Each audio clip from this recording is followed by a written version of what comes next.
There's 6 paramitas. If you want, you can watch the last 5 services and hear about the other 5. Uh, uh, Dana Paramita, giving, generosity. There's one on mindfulness trainings or other ethical trainings. There's one on inclusivity. And this is Prajna Paramita, which means wisdom. And so one might fairly ask, well, if the theme is wisdom, what are you guys talking about love so much for?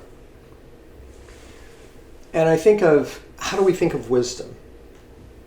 You know, you picture some wise old man or some wise old woman who has this storehouse of knowledge. That's at least how I typically think of it. Had all this knowledge in their head, and that it's useful knowledge, it's important knowledge.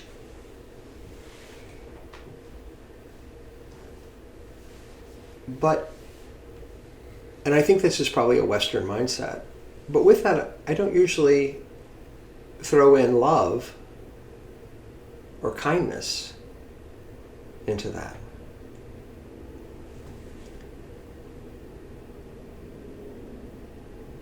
That seems something different. And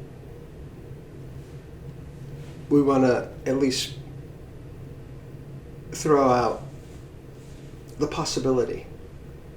Maybe not.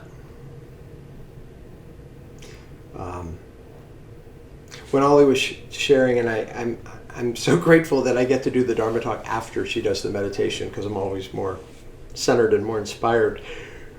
I was thinking about my mom sitting there. When I was younger, we were sun worshipers, we would say in our family. We just loved to sit outside under the sun, and it felt healing. And we just started doing this Church of the Wild services here in Columbus, and we'll have another one, I think, the week after Easter, if you're in Central Ohio and want to join us. And there's a woman, Victoria Lours, I think I'm getting her name right, who wrote this book, Church of the Wild. And she said, when you go out into nature, know that you are welcome there.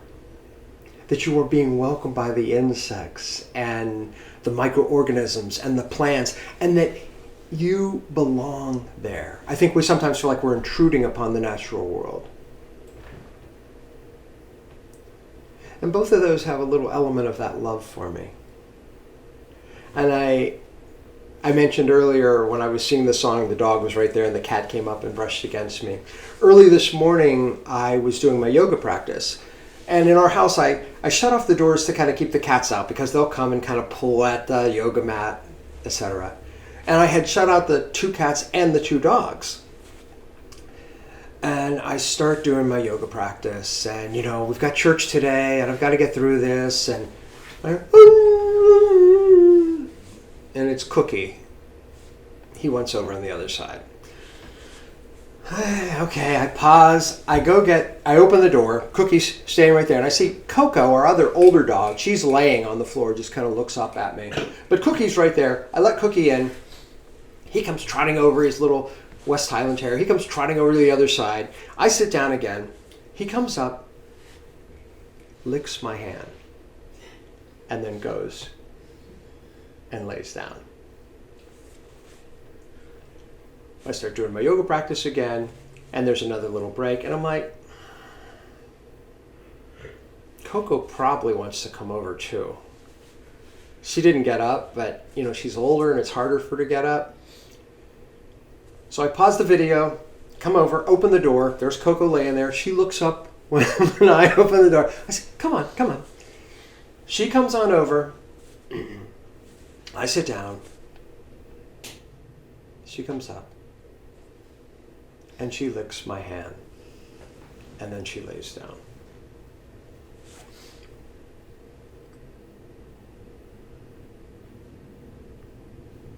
I think there's a lot more love in this world than we sometimes realize. The Buddhists have a phrase that they use when they speak of love. They say, loving kindness. So we're not talking about romantic love per se, but just sort of like this love melded with kindness. And looking through a couple of my favorite books. One is Thich Nhat Hanh's Pieces Every Step. I'll give you a sample here where did I put my glasses? Old man? Okay, there they are.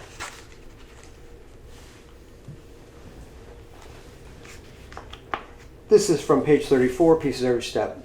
The next time you're caught in a traffic jam, don't fight. It's useless to fight. Sit back and smile to yourself, a smile of compassion and loving kindness. And then here's another example here. Uh-oh, my sticker came undone. Let's see if I can find out where this one was.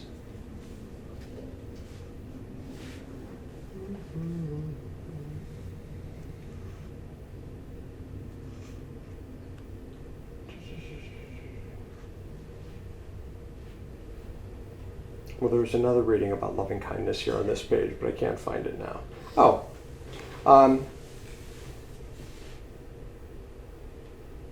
When someone has suffered a lot, you have to offer a lot of loving kindness in order to help such a person. In a book called The Tibetan Book of Living and Dying, a couple lines.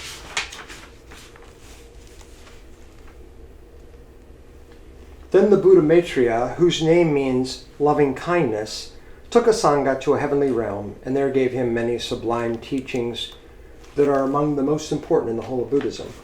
And one more. As Maitreya said in one of the teachings he gave a Sangha, the water of compassion courses through the canal of loving kindness. And I was feeling very grateful for years about this phrase, loving kindness, this Buddhist phrase. And then one day,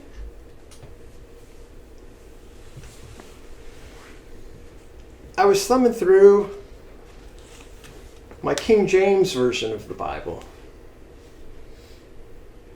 Some of the prophets here.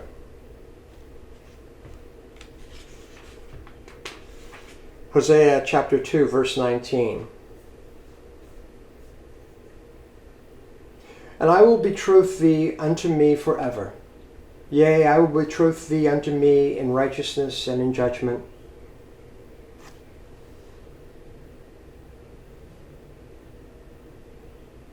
And in loving kindness and in mercies. Jeremiah chapter 9, verse 24. But let him that glorieth glory in this, that he understandeth and knoweth me, that I am the Lord which exercises loving kindness, judgment and righteousness in the earth. For in these things I delight, saith the Lord.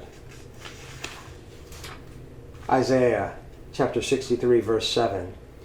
I will mention the loving kindness of the Lord, and the praises of the Lord, according to all that the Lord hath bestowed on us, and the great goodness toward the house of Israel, which he hath bestowed on them, according to his mercies, and according to the multitude of his loving kindnesses. In the Psalms, I'm not going to read all of these, I'll just share a few, all through the Psalms. Psalm 25, verse 6. Remember, O Lord, thy tender mercies and thy loving kindness, for they have been ever of old. Psalm 40, verse 11. Withhold not thy tender mercies from me, O Lord. Let thy loving kindness and thy truth continually preserve me. Psalm 42, verse 8. Yet the Lord will command his loving kindness in the daytime, and in the night his song shall be with me, and my prayer unto the God of my life. About 30 times in the Hebrew Bible, loving kindness.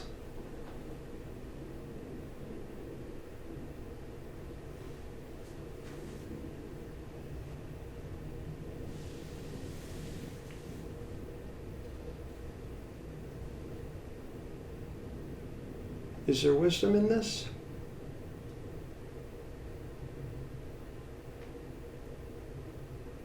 What happens when we move towards kindness?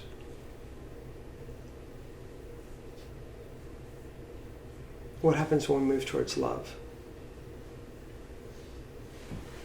The other part of this is moving beyond opposites. Thich Nhat Hanh says, we tend to think of ourselves as separate. There's Meshach and Ruth and Jessica and Ollie and Jeff and Michael, and there's you and you.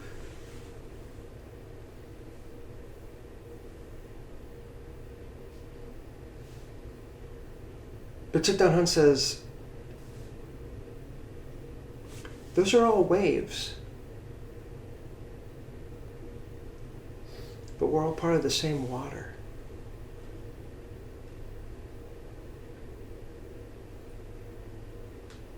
We're not separate. I'm not separate from those dogs and those cats. I'm not separate from the people in this room.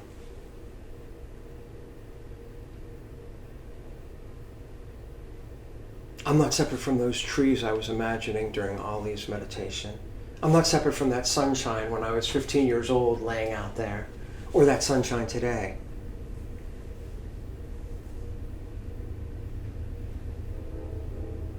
And so when I move beyond opposites, those few moments when I can sort of move beyond those opposites and move towards that love,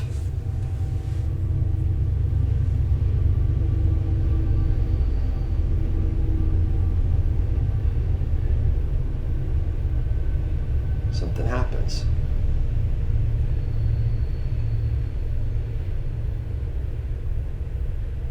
It was hard to hear the one reading. Thich Nhat Hanh spoke of a Vietnam veteran coming to one of the special mindfulness trainings they had for Vietnam vets. And this guy had said, I hate Vietnamese people. I think of them as the enemy. And Thai reports, they call Thich Nhat Hanh Thai, Thai reports that over the course of this retreat, this vet who had so much suffering in him and who caused so much suffering in others,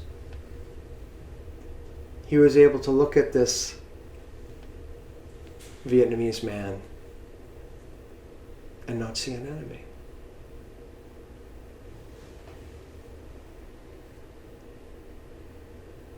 And of course, I think of Jesus' words. But I say unto you that you shall love your enemies. Bless them that curse you. Do good to them that hate you. Pray for them which despitefully persecute you.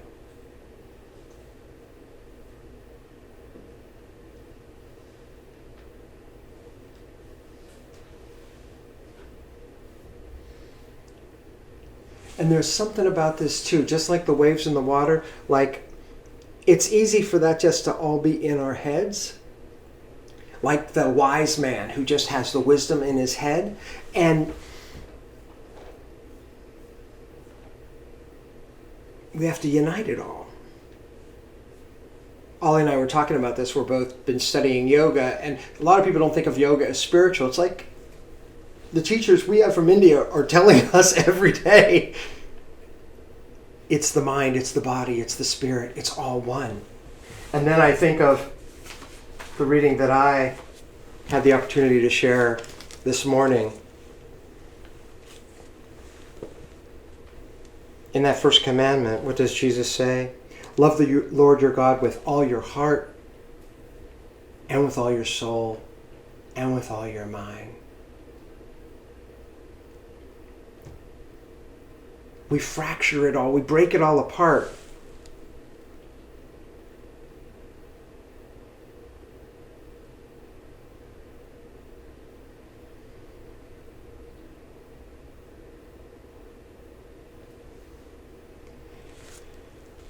And we don't realize that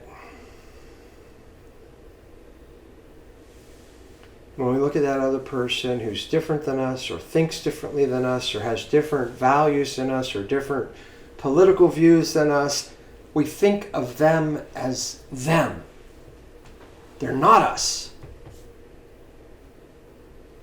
We don't want to hear that we're the same water.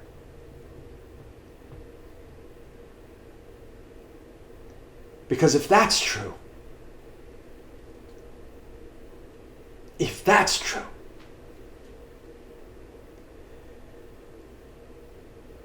then we have to change everything.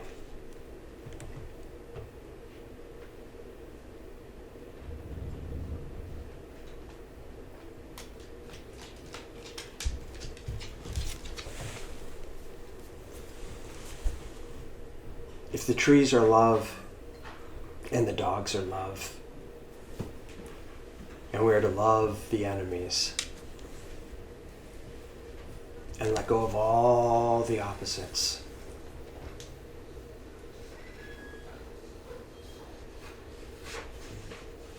maybe that's prana. Maybe that's wisdom. Maybe that's how we get to the other shore.